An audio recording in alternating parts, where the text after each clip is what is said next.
भात पाकेन टाउको दुख्यो के भएर टाउको दुखाइसौ फेरि खाली भात जान टाउको दुख्यो ए झन् बिहेमा लाउनलाई साडी छैन भोलिको बिहेमा लाउनलाई साडी छैन भनेकी थिइस् आज जाउँला साडी किन्नलाई भनेर भनेको टाउको दुखाएर बसेकी रहेछस् ल बसिराख त्यसो भए टाउको दुखाएर ए हो र अनि बुहारी मान्छे भएर टाउको दुख्यो भनेर बस्न पाइन्छ हौ अनि बुहारी मान्छे त टाउको दुख्यो भनेर बस्नै पाइँदैन कहाँ हिँड कि अब के गर्नु अब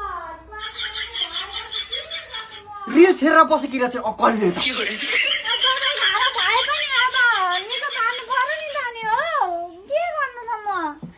बुहारी मान्छे भइहाले त म कहाँ दुःख भन्न पाइयो र के को दबाई खाकी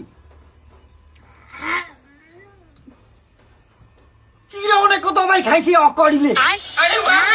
चिराउनेको दबाई टाउको दुखेको छ हैन मलाई यहाँ चिराको छ नि त हो यही अनि चिराएर नि कस्तो टाउको दुखेको पो त त्यति पनि जान्दैन एउटा बिमारले अर्को बिमार हुन्छ भन्ने कुरो